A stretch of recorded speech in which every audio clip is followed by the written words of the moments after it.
विश्व युद्ध का सायरन बज गया। अगले 1 घंटे तक हम बात करने वाले हैं मिडिल ईस्ट में जारी इसी महायुद्ध के सायरन, जंग से जुड़ी हर ताजा हलचल सबसे पहले एबीपी न्यूज आप तक पहुंचाएगा। बारूदी हमलों की और जबानी धमाकों की जो तस्वीर उभर रही है, सबसे पहले एबीपी न्यूज आप तक पहुंचाएगा। अभी मैं आपको बताने जा रही हूं आखिर हॉर्मुज पर कब्जा किसका है, ये जानिए आप। अमेरिका का है या ईरान का है? हॉर्मुज में किसका फरमान चलेगा?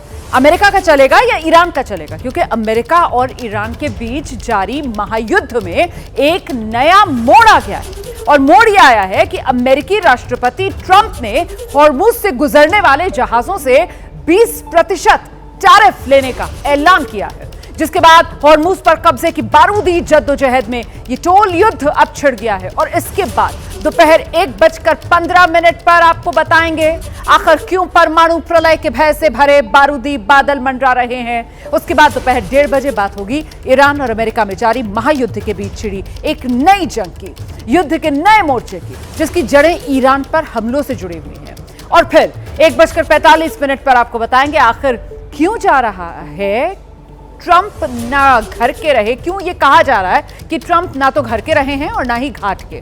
तो सब पर विस्तार से बात करेंगे, लेकिन पहले बात अमेरिका ईरान में हॉर्मुज पर नियंत्रण के लिए भीषण रण की। तो ईरान के साथ बढ़ते तनाव के बीच अमेरिका ने एक विस्फोटक ऐलान किया, जिससे पूरी दुनिया में भय है, क्योंकि अगर अमेरिका ने अपने ऐलान को अमली जामा पहना दिया तो फिर टकराव का बढ़ना तय है। अमेरिका की नौसेना कह रही है कि आज देर रात 1:30 बजे के बाद ईरान के जितने भी बंदरगाह हैं, जितने भी तेल टर्मिनल हैं, उन पर अमेरिकी नौसेना नाकेबंदी कर देगी। रात 1:30 बजे से समुद्री नाकाबंदी शुरू की जाएगी। अमेरिका की तरफ से कहा जा रहा है ईरान ने उल्लंघन किया तो फिर भयंकर हमले करेंगे।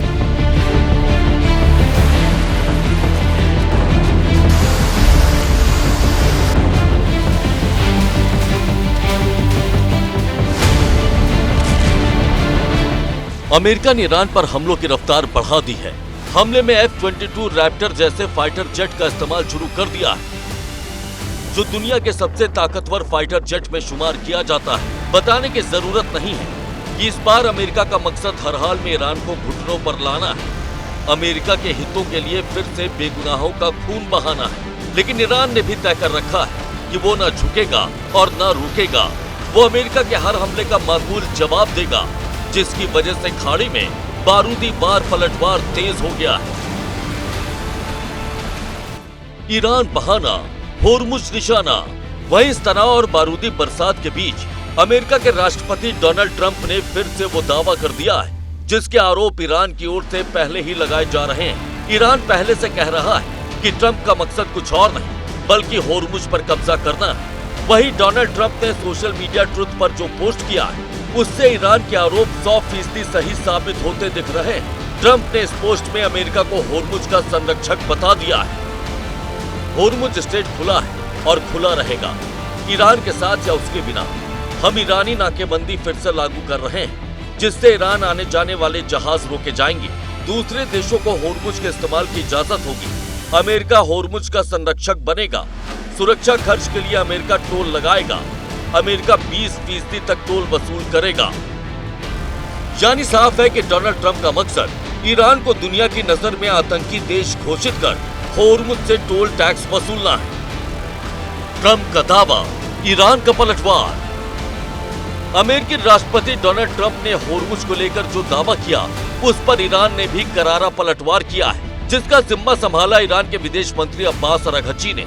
ट्रंप पर चुटकी लेने के अंदाज में अब्बास अराघची ने कह दिया कि वो कह तो ठीक रहे, लेकिन होर्मुज पर पहले भी ईरान का एकाधिकार था और आगे भी ये कायम रहेगा।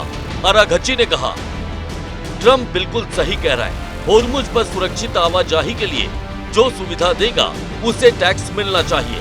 ईरान हमेशा से होर्मुज का संरक्षक है, आगे भी होर्मुज का संरक्षक रहेगा। वैसे 20% टैक्स बहुत ज्यादा है। हम कमर्शियल जहाजों से उचित टोल लेंगे।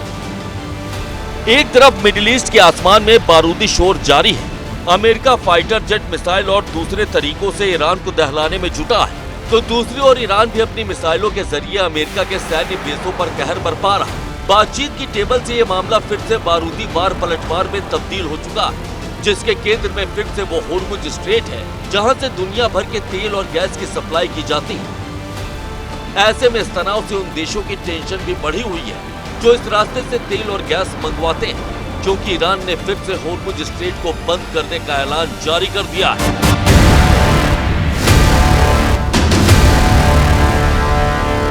दरअसल जो अमेरिका है वो लगातार होर्मुज स्ट्रेट पर अपने सैनिकों का जमावड़ा बढ़ाता जा रहा है और अब उसने यहां से गुजरने वाले किसी भी देश के जहाज से टोल वसूलने की धमकी दे डाली है। उसी के लिए सैन्य तैनाती कैसे करने की तैयारी में है, यही नक्शे पर जानते हैं। सीधे आपको लेकर चलेंगे अटैक रूम, सहयोगी नीरज के पास। नीरज, बिल्कुल रोमाना, देखिए किस तरह से जो अमेरिकी नौसेना है, सेंट्रल कमांड जो है उनकी, वो किस तरह से यहाँ पर इस हॉर्मुज स्ट्रेट को कंट्रोल करेगी। ये दरअसल इसको हम आपको एक नक्शे के जरिए बता देते कि कैसे नाकेबंदी करने की तैयारी कर रही है, क्योंकि 20% टोल का ऐलान कर दिया है अमेरिकी राष्ट्रपति डोनाल्ड ट्रंप ने। तो ये है हॉर्मुज स्ट्रेट हमारा, ये बिल्कुल देखिए ये यहाँ पर, जहाँ पर ये पूरा लड़ाई यहाँ पर चल रही है, इसको कंट्रोल करने को लेकर अभी ईरान क्या कर रहा है, केशम द्वीप, लारक द्वीप, बंदर अब्बास और हॉर्मुज द्वीप के जरिए इसको कंट्रोल कर रहा है। अमेरिकी जो नौसेना है उसका जो 5वीं जंगी बेड़ा है जिसका हेडक्वार्टर बहरीन में है, वो यहाँ पर आकर बैठ गई है इस ओमान की खाड़ी में। अगर ईरान का कहना है कि हमने इसको कंट्रोल किया है, तो अमेरिकी नौसेना कह रही है हमने ये कंट्रोल कर लिया। यहाँ पर जितने भी शिप जाएंगे वो हमारे ही कंट्रोल से जाएंगे। और उसके बाद क्या किया उन्होंने, अब वो कह रहे हैं कि हमने नेवल ब्लॉकेड ईरान का भी कर दिया, जो पश्चिमी से लेकर ईरान की पूरी दक्षिण तक तट है।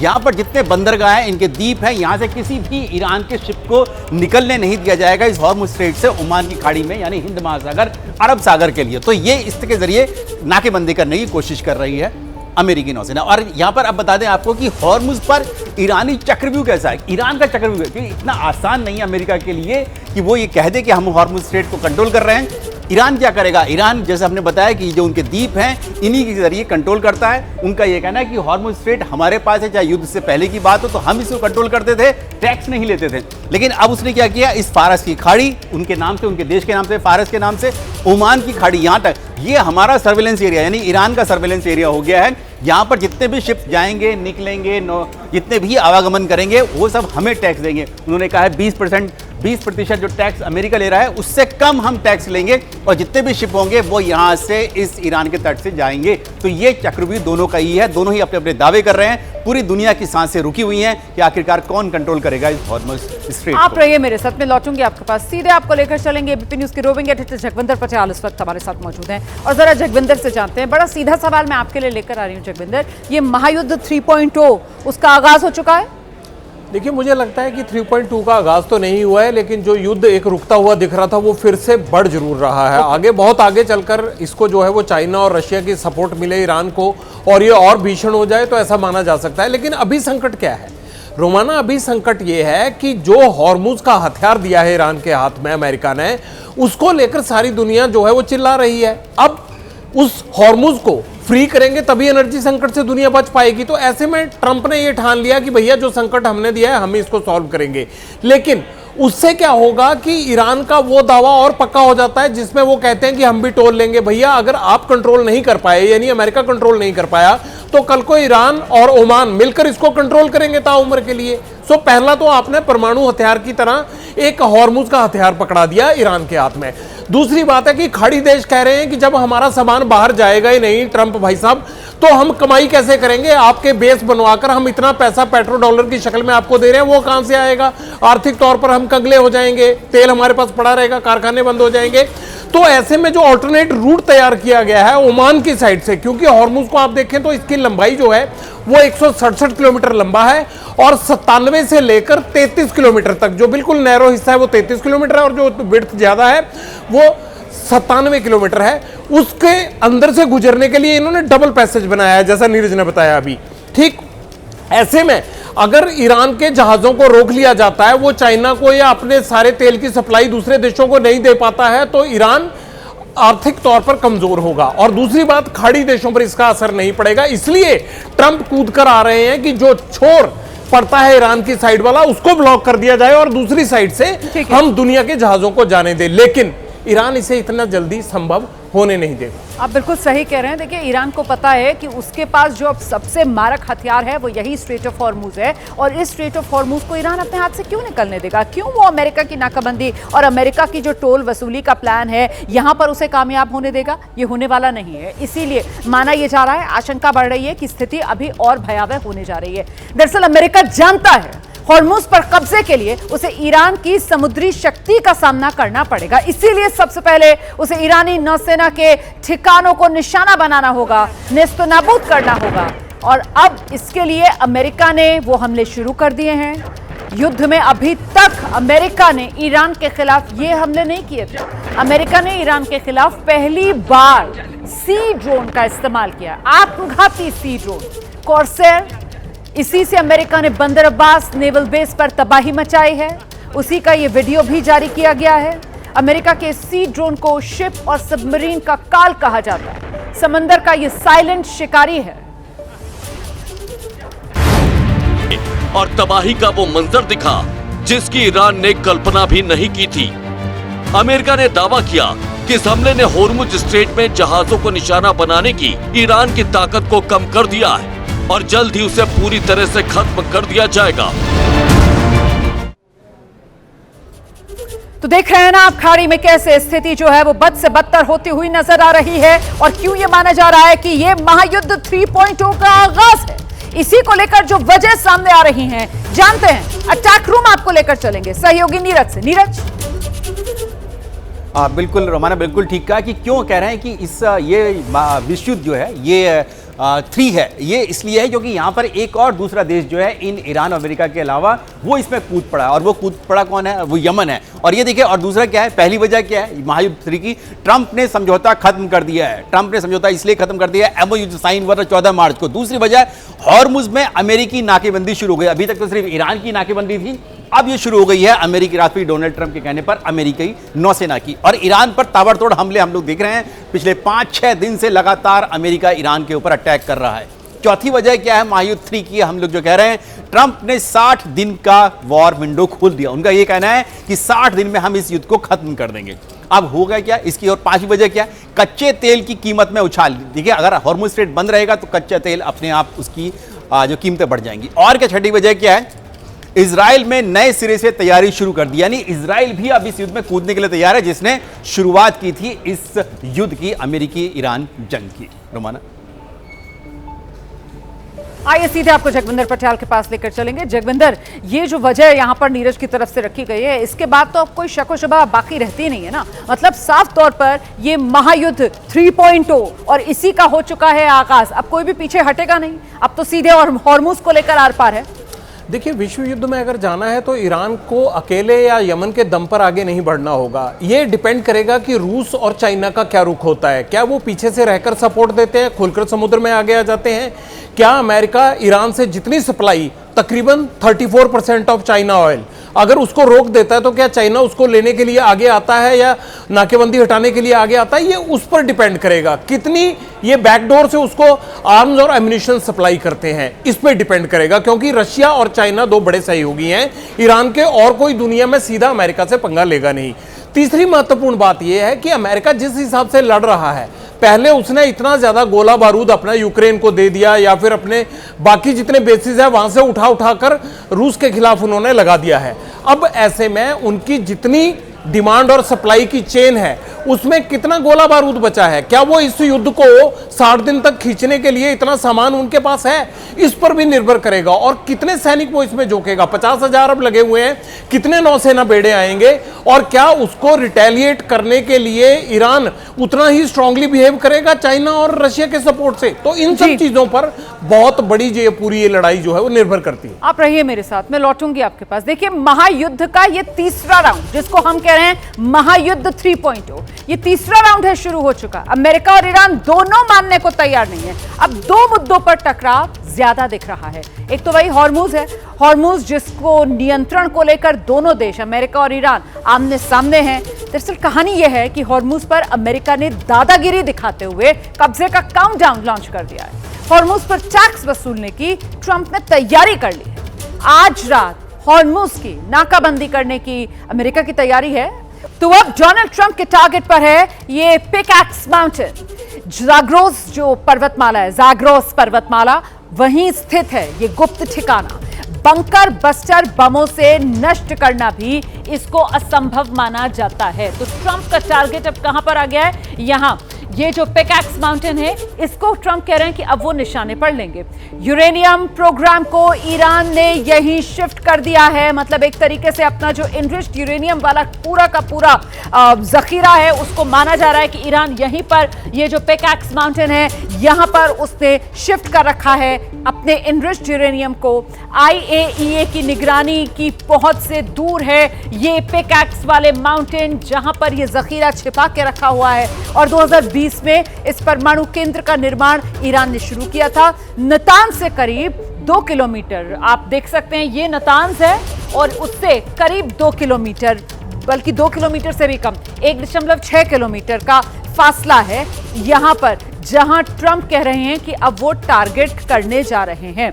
सहयोगी नीरज से हम जरा कहेंगे, नीरज, ये फोर्डो, नातांज, इस्फहान और ये पिकैक्स माउंटेन, मतलब एक तरीके से जो ईरान की परमाणु ताकत है वो यही इन्हीं इलाकों में केंद्रित है। और ऐसे में पिकैक्स माउंटेन, इससे पहले कभी यहां पर अमेरिका ने हमला नहीं किया? बिल्कुल सही कहा रोमाना। देखिए, ये फोर्डो, नातांज और इस्फहान, ये तीनों जो है सिविल न्यूक्लियर साइट हैं ईरान की, जहां पर ये माना जाता है कि यहां से सिविल न्यूक्लियर उनका जो पावर जो है जनरेट। लेकिन अमेरिका यहां हमले कर चुका है। अमेरिका ने यहां पर हमले किए थे लास्ट ईयर जो किए थे। उस दौरान कुछ तस्वीरें सामने आई थी जब नातांज से कुछ ट्रक्स जो थे अटैक से ठीक पहले वहां से वो कुछ मटेरियल लेकर जा रहे थे। कोई साफ नहीं था कि क्या लेकर जा रहे हैं वो, लेकिन यहां दिखाया गया कि कुछ ट्रक यहां से निकले हैं और उसके बाद अटैक हुआ। तो ये अमेरिका की जो इंटेलिजेंस एजेंसीज हैं, मोसाद है, उनको ऐसा लगता है कि यहां से ये एनरिच यूरेनियम जो था वो शिफ्ट किया गया था, और वो शिफ्ट कहां करके कहां ले जाया गया? इस पिकैक्स माउंटेन में, क्योंकि ये जो माउंटेन जो हमने दिखाया भी है, बिल्कुल जी। आप जो कह रहे हैं ना, दरअसल वो जाग्रोस माउंटेन रेंज है यहाँ पर। हाँ, वो जो जाग्रोस माउंटेन रेंज है, वहीं पर ये पिकैक्स माउंटेन है, और यहीं पर ये माना जा रहा है कि ईरान ने जो अपना इनरिच्ड यूरेनियम है वो यहीं पर शिफ्ट कर दिया है। और ये उसकी सैटेलाइट इमेजेस है, ये जाग्रोस जो माउंटेन रेंज है। देखिए कितना ये पत्थर की तरह, बिल्कुल पहाड़ जो है बिल्कुल पत्थर है ये, इसीलिए इसमें ऐसा लगता है बंकर बस्टर बम जो होते हैं वो भी इनइफेक्टिव यहाँ पर। बहुत मुश्किल होगा उनके लिए इसको भेद पाना होगा, क्योंकि बॉम्बर से इस पर अटैक करते हैं, जो उनके पास B1 B2 बॉम्बर्स हैं, क्योंकि इस तरह के जो न्यूक्लियर मटेरियल्स होते हैं वो इसी तरह के ही बंकर्स में रखे जाते हैं, जहां पर दुनिया की निगाहें ना पहुंच सके, और साथ ही दुश्मन की जो बारूद है वो उस तक ना पहुंच सके। इसीलिए ऐसा लगता है अमेरिका को कि यहां पर छिपाया गया होगा उन्होंने जो 460 किलो जो एनरिच यूरेनियम है। आप रहिए मेरे साथ, नीरज में लौटूंगी आपके पास। तो देखिए किस तरीके से ये अमेरिका की तरफ से जो काउंटडाउन दिया गया है, अब वो काउंटडाउन लगातार घटता हुआ, क्योंकि 1:30 बजे रात में अमेरिका की तरफ से कहा गया है कि साहब वो पलटवार जोरदार तरीके से ईरान पर करेगा, कहर बरपाएगा ईरान पर। इस बीच ईरान से रूस का डूम्सडे विमान चीन पहुंच गया, ये बड़ी जानकारी मिल रही है। कल ये डूम्सडे विमान पहुंचा था ईरान की राजधानी तेहरान, रूस का डूम्सडे विमान, और अब आज रूस का ये डूम्सडे विमान ये तेहरान से उड़ा और पहुंच गया चीन, बीजिंग।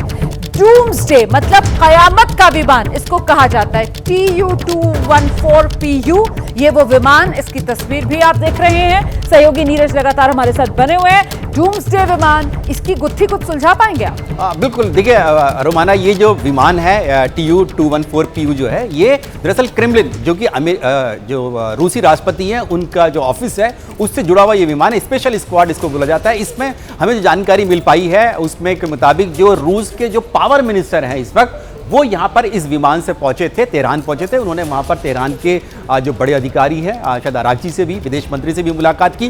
उसके बाद ये जो है बीजिंग पहुंचे हैं। बीजिंग चले गए। जगविंदर पटियाल का रुख कर लेते हैं। मतलब जगविंदर, यहाँ पर खिचड़ी पकती हुई साफ तौर पर रूस, ईरान और चीन तीनों के बीच। जाहिर सी बात है, देखिए ईरान को अकेला नहीं छोड़ेंगे, बहुत ज़्यादा निर्भरता भी है दोनों की। अगर आप देखें कि जो सिविल न्यूक्लियर प्लांट की अभी बात कर रहे थे, उसमें इन्वेस्टमेंट रशिया का है, और अगर तेल में देखें तो 70% ईरान से जो तेल प्रोड्यूस होता है उसको वो सप्लाई करता है चाइना को। तो ऐसे में चाइना और रशिया के लिए उतना ही महत्वपूर्ण है। तीसरी बात यह है कि चाइना और रशिया दोनों के लिए अमेरिका सबसे बड़ा टारगेट है, और अमेरिका ने जब चाइना की यात्रा की थी, यानी डोनाल्ड ट्रंप जब वहां पर गए थे, तो डोनाल्ड ट्रंप कुछ कर नहीं पाए थे। ये सब सबूत होने के बावजूद कि ईरान को बैकडोर से सपोर्ट कर रहा है चाइना, और यह तक कह दिया था इंटेलिजेंस एजेंसी जो अमेरिका की है, उन्होंने कहा कि बहुत सारे मिसाइल और जो बहुत सारे उनके बाकी साजो सामान जो मिल रहा है उसमें रशिया या फिर जो चाइना है उनकी कंपनियों की ब्रांडिंग है, ड्रोन में उनकी ब्रांडिंग है, उनकी सप्लाई है, लेकिन बावजूद उसके डोनाल्ड ट्रंप कुछ बिगाड़ नहीं पाए थे। तो ऐसे में ईरान जो है इन दोनों को साथ लेकर आगे बढ़ रहा है, और यही उसकी दुनिया को अगर दिखाना हो तो सबसे बड़ी ताकत भी है ये दोनों देश। बड़ी बात आप कह रहे हैं। और देखिए, बिगाड़ना तो दूर की बात है, डोनाल्ड ट्रंप तो उल्टा तारीफ करते हुए रूस की भी और चीन की भी सुने गए ना, कि किस तरीके से स्थिति सामान्य हो इस दिशा में प्रयासरत हैं उनके दोस्त शी जिनपिंग भी और पुतिन भी। तो इस बीच ट्रंप के टारगेट पर अब पिकैक्स माउंटेन आ गए हैं, ये जानकार बता रहे हैं। वो जो ज़ाग्रोस पर्वतमाला है वहीं पर ये गुप्त ठिकाना है। बंकर बस्टर बम से भी इसको नष्ट करना असंभव है, जैसा कि मैं पहले आपको बता रही थी। ये देख रहे हैं आप, ये ज़ाग्रोस पर्वतमाला है और यहीं पर वो गुप्त ठिकाना है जहां पर इनरिच्ड यूरेनियम बताया जा रहा है कि ईरान ने छिपा कर रखा हुआ है। यूरेनियम प्रोग्राम को ईरान ने यहां शिफ्ट कर दिया था। इससे पहले 2025 में जब अमेरिका की तरफ से निशाने पर फोर्डो, नटांस को लिया गया था, तब यह माना गया कि ईरान की तरफ से जो इनरिच्ड यूरेनियम था उसको यहां शिफ्ट कर दिया गया। इतना ही नहीं, IAEA की निगरानी से ये दूर है केंद्र, उसकी पहुंच में ये नहीं आता है। और 2020 से ईरान जो है वो इस पर काम कर रहा था। यहां 2020 से ईरान ने परमाणु केंद्र का निर्माण शुरू किया। और जो नतांज, जो सिविल न्यूक्लियर साइट ईरान में, उसी नतांज से करीब 1.6 किलोमीटर दक्षिण में स्थित है ये पिकैक्स माउंटेन। तो जो ये जानकारी अब सामने आ रही है और इसी पिकैक्स माउंटेन को लेकर अमेरिका की तरफ से खुला एक तरीके से ये धमकाने वाला अंदाज नजर आया है कि अमेरिका कह रहा है कि अब वो जो पिकैक्स माउंटेन है वहां पर हमले करेंगे हम। हॉर्मुज को लेकर अमेरिका और ईरान के बीच जिस तरीके से बारूदी वार पलटवार जारी है, उससे तो पहले ही साफ हो गया है कि इस बार दोनों ने आर पार की लड़ाई का पूरा मन बना लिया है।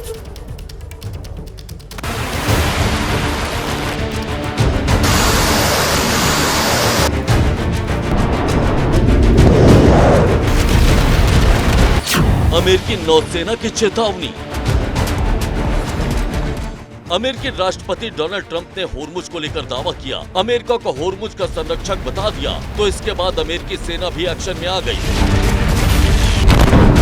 अमेरिकी सेना ने ऐलान कर दिया है कि आज रात 1:30 बजे से फिर ईरान की नाकेबंदी की जाएगी। ईरान के जितने भी बंदरगाह और तेल टर्मिनल हैं, अमेरिकी नौसेना उनकी नाकेबंदी करेगी। साथ ही अमेरिकी नौसेना ने उन जहाजों के लिए फौरन ही सुरक्षित जगहों पर जाने की चेतावनी जारी कर दी है जो इस वक्त इलाके में मौजूद है। अमेरिकी नौसेना ने साफ किया है कि जो भी उनके आदेश की नाफरमानी करेगा उसे इसका बुरा अंजाम भुगतना पड़ेगा।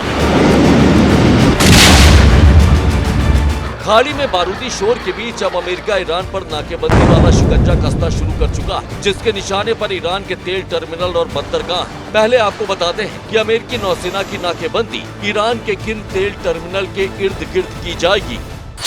खार्ग आइलैंड, सीरी आइलैंड, असालुये टर्मिनल, जास्क टर्मिनल और नेका टर्मिनल पर यह नाकेबंदी लागू की जाएगी।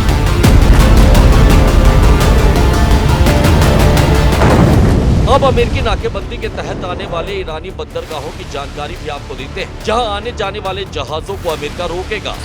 दक्षिणी ईरान के बंदरगाह बंदर अब्बास, चाबहार बंदरगाह, बंदर इमाम खमेनी पोर्ट, बुशहर बंदरगाह, केशम आइलैंड बंदरगाह और असायुलेह बंदरगाह। अमेरिकी नौसेना के ऐलान से साफ हो गया है कि ईरान की ओर जाने या आने वाले जहाजों पर फिर से नकेल कसी जाएगी, जिस पर ईरान का गुस्सा भड़का हुआ है। ईरानी नौसेना का दावा, ईरान ने साफ किया है कि अगर अमेरिका उसके तेल टर्मिनल और बंदरगाहों की नाकेबंदी करेगा तो वो भी अमेरिका और उसके मित्र देशों के उन जहाजों को निशाना बनाएगा जो होर्मुज स्ट्रेट से गुजरने की कोशिश करेगी। ईरान की नौसेना ने चेतावनी भरे लहजे में कहा है कि होर्मुज में दखलंदाजी बर्दाश्त नहीं करेंगे, दखल दिया तो जोरदार जवाब दिया जाएगा। होर्मुज में ईरान की मंजूरी जरूरी है, मंजूरी नहीं ली तो अंजाम भुगतना होगा। यानी साफ है कि एक बार फिर अमेरिका और ईरान के बीच की तल्खी का केंद्र वही होर्मुज स्ट्रेट है, जिस पर नियंत्रण पाने के लिए अमेरिकी राष्ट्रपति डोनाल्ड ट्रंप पहले से ही बेकरार दिख रहे हैं। तो वहीं अब ईरान का भी साफ कहना है कि होर्मुज स्ट्रेट ईरान की विरासत का वो हिस्सा है जिस पर ना तो उसने कभी समझौता किया है और ना आगे करेगा। यानी होर्मुज को लेकर एक बार फिर से अमेरिका और ईरान के बीच बारूदी शोरों का भड़कना करीब करीब तय हो चुका है। तो अमेरिका और ईरान के बीच जारी तनाव को लेकर युद्ध का अब एक और मोर्चा भी खुल रहा है। दरअसल यमन में सरकार में और हूती विद्रोहियों के बीच तल्खियां बढ़ गई हैं। ईरान से आ रहे एक प्लेन को लैंड होने से यहां रोका गया और इसी के बाद यहां पर विवाद बढ़ गया।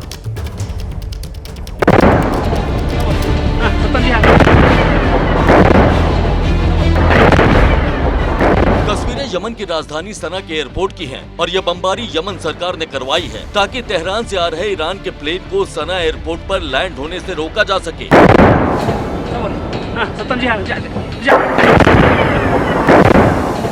यमन सरकार के इस एक्शन से हड़कंप मच गया। तस्वीरें गवाही दे रही हैं कि यमन की सरकार और हूती विद्रोहियों के बीच तल्खी चरम पर पहुंच गई है। यमन सरकार के इस हमले से सना एयरपोर्ट पर अफरा तफरी मच गई। बारूदी धमाके के बाद आसमान पर काले धुएं का गुबार छा गया। चीख पुकार मच गई। यमन सरकार ने सीधे सना एयरपोर्ट के रनवे पर एक के बाद एक कई बम बरसाए और इसकी वजह से मौके पर हड़कंप मच गया। दरअसल सना एयरपोर्ट के संचालन को लेकर यमन सरकार और विद्रोही गुट हूती के बीच युद्ध जैसे हालात पैदा हो गए, जहां हूती विद्रोही ईरान से आने वाले प्लेन को यहां पर लैंड कराने की कोशिश कर रहे थे, तो वहीं यमन सरकार का मकसद तेहरान से आ रहे इस प्लेन की सना में लैंडिंग को रोकना था। अब आपको बताते हैं कि दरअसल ये पूरा मामला क्या है। यमन सरकार सऊदी अरब समर्थित है। हूती विद्रोहियों से सरकार का विरोध है। यमन सरकार ने सना एयरपोर्ट पर बमबारी करवाई। यमन सरकार के रक्षा मंत्रालय ने इस बात को स्वीकार किया। बमबारी ईरान के प्लेन को रोकने के लिए हुई थी। इस प्लेन पर हूती प्रतिनिधि मंडल सवार था जो अली खामनेई के अंतिम संस्कार से वापस लौट रहा था। बमबारी की वजह से ईरान का प्लेन यहाँ पर लैंड नहीं हुआ। वहीं इसके बाद ईरान के इस प्लेन को होदेइदा एयरपोर्ट पर ले जाया गया, जहां पर प्लेन की लैंडिंग के बाद सही सलामत लोग बाहर निकले। यमन सरकार ने ईरान के प्लेन की लैंडिंग को अपनी संप्रभुता पर हमला बताया, जिस पर हूती विद्रोही नाराज दिख रहे हैं और उन्होंने सरकार को अंजाम भुगतने की धमकी दी। वहीं सना में सऊदी अरब के हमलों और सख्त नाकेबंदी के खिलाफ लोगों का गुस्सा भड़का दिख रहा है, जिन्होंने बड़ी संख्या में इकट्ठा होकर सऊदी अरब के खिलाफ रैली निकाली, जमकर नारेबाजी की और ईरान का शुक्रिया अदा किया।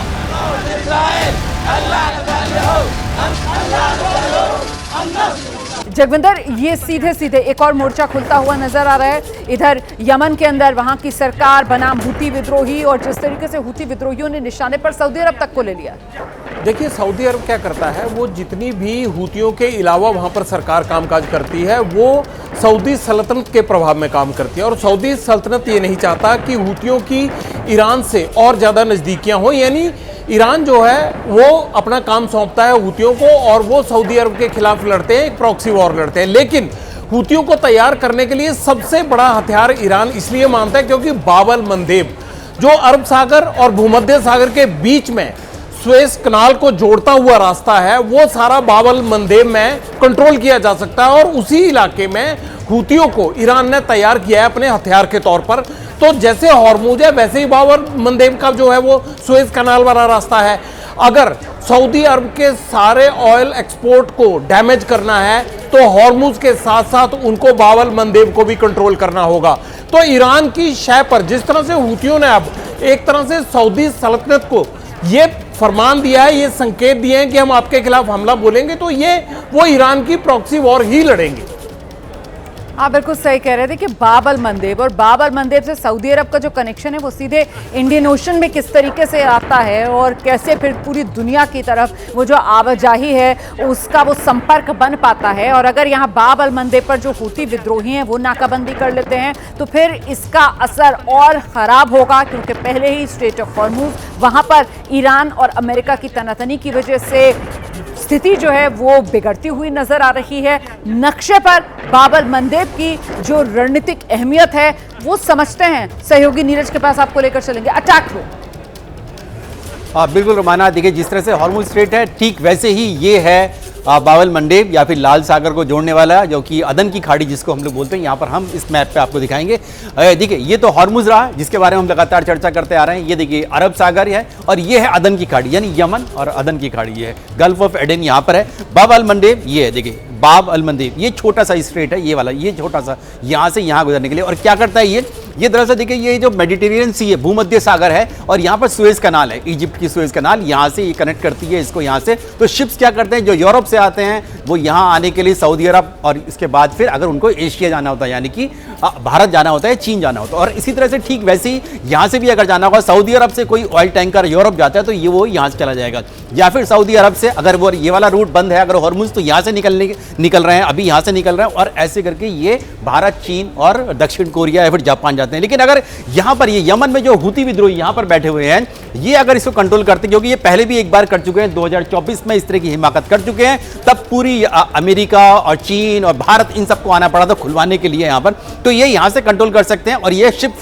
यहाँ से आवाजाही जो है वो बंद हो सकती है बिल्कुल, ये यूरोप जाने के लिए और एशिया जाने के लिए। और हॉर्मुज स्ट्रेट पहले से यहाँ पर जंग का मैदान बना हुआ अमेरिका और ईरान के बीच में, तो ये सारा जितना भी खाड़ी देश है, इन सब के जो ऑयल सप्लाई है, फर्टिलाइजर है, केमिकल्स हैं, वो सब यहां पर बंद हो जाएगी। इसका असर जो है पूरी दुनिया पर पड़ेगा। तेल संकट बहुत ज्यादा बढ़ जाएगा, क्योंकि शिप्स को पूरा जो है यहां अफ्रीका से होकर गुजरना पड़ेगा आने के लिए, यूरोप से, भारत या फिर दूसरे देश एशिया के जो। तो इसलिए ये यहां पर ईरान चाह रहा है कि अगर जैसे ही अमेरिका यहां पर अपनी शक्ति बढ़ाएगा, वो यहां पर हूती विद्रोहियों को एक्टिव कर सकता है। तो देखिए, अमेरिका और ईरान के बीच एक बार फिर बारूदी बरसात भीषण आघात तक पहुंच गई है।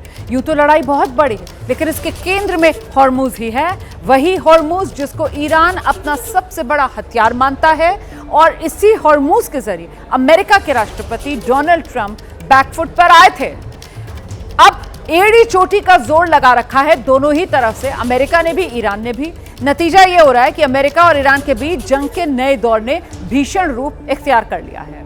एक ओर तो बारूदी बारिश जारी है और दूसरी ओर दावों की जंग लड़ी जा रही है। अमेरिका के राष्ट्रपति डोनाल्ड ट्रंप ईरान को हराने का दावा कर रहे हैं। खबर आ रही है, अब ट्रंप ईरान के सबसे सुरक्षित और गोपनीय परमाणु ठिकानों को निशाना बनाने का प्लान तैयार कर चुके हैं।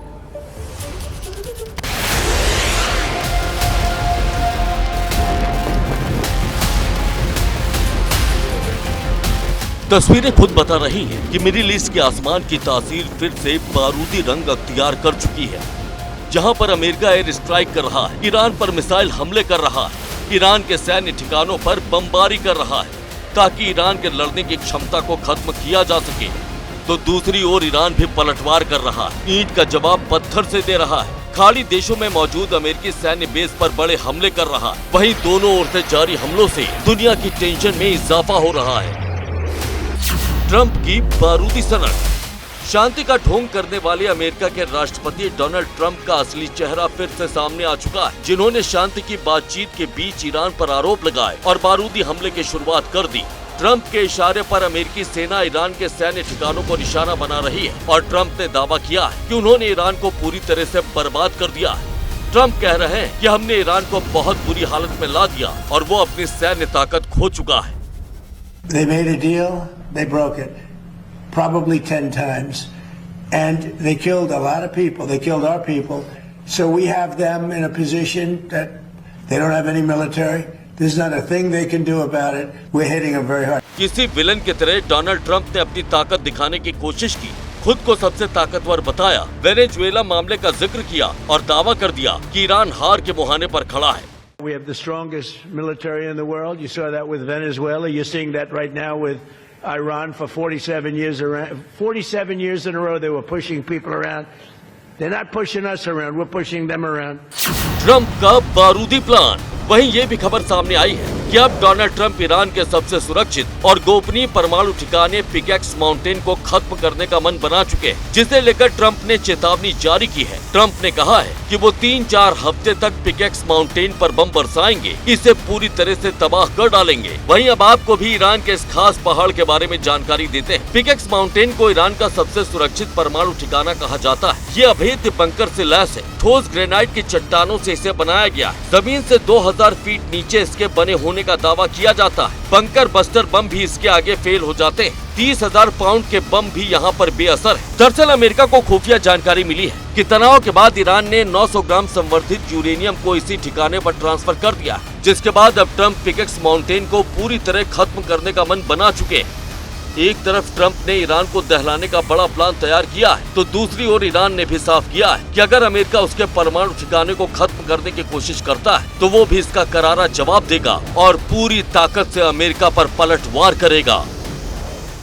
इस वक्त एक बड़ी खबर मैं आपको बता रही हूं। धार भोजशाला को लेकर सुप्रीम कोर्ट ने आदेश जारी किया है। मुस्लिम पक्ष को परिसर के पास नमाज की जगह दी जाए, ये सुप्रीम कोर्ट की तरफ से कहा गया है। तो जिस तरीके से हाईकोर्ट के आदेश से पहले मुस्लिम पक्ष हर शुक्रवार को नमाज अदा करता था, सुप्रीम कोर्ट की तरफ से कहा गया है हर शुक्रवार दोपहर 1 बजे से लेकर 3 बजे तक नमाज की जगह दी जाए और साथ ही एएसआई फिलहाल इमारत की स्थिति में कोई बदलाव ना करे। सीधे आपको लेकर चलेंगे सहयोगी निपुण सहगल इस वक्त हमारे साथ मौजूद हैं। निपुण, ये अंतरिम व्यवस्था सुप्रीम कोर्ट की तरफ से की गई है क्या? बिल्कुल ये अंतरिम व्यवस्था की है, लेकिन यहाँ इस स्पष्टता की हमें जरूरत है कि जो नमाज की जगह दी जानी है वो परिसर के अंदर नहीं, परिसर के आसपास किसी खुली जगह पर दी जानी है। यानी हाईकोर्ट ने जिस तरह से उस जगह को मंदिर घोषित कर दिया और वहाँ पूजा पाठ शुरू हो गई, उस स्थिति को सुप्रीम कोर्ट ने नहीं बदला है। लेकिन एक ये देखते हुए कि मुस्लिम पक्ष भी अपना अधिकार मांग रहा है, तो एक अंतरिम व्यवस्था दी है कि इन्हें भी नमाज की जगह दी जाए परिसर के आसपास किसी खुली जगह पर हर शुक्रवार को दोपहर 1 बजे से 3 बजे तक, जब तक कि सुप्रीम कोर्ट ये तय नहीं कर लेता है कि हाईकोर्ट के आदेश का क्या करना है, क्या वो सही है या गलत है। साथ ही साथ मुस्लिम पक्ष की मांग को देखते हुए एएसआई को यह भी कहा है कि आप परिसर में फिलहाल कोई बड़ा बदलाव या किसी तरह का बदलाव ना करें, जैसा चल रहा है, जो स्थिति है वही रहने दीजिए। बहुत धन्यवाद आपका निपुण इस तमाम जानकारी के लिए। तो फिलहाल ये अंतरिम आदेश सुप्रीम कोर्ट की तरफ से दिया गया है। जो धार में भोजशाला है, परिसर में नहीं बल्कि परिसर के पास शुक्रवार के दिन दोपहर 1 बजे से 3 बजे के बीच जुमे की नमाज के लिए जो मुस्लिम पक्ष हैं उनको जगह मुहैया कराई जाए, ये अंतरिम आदेश है जो सुप्रीम कोर्ट की तरफ से दिया गया है।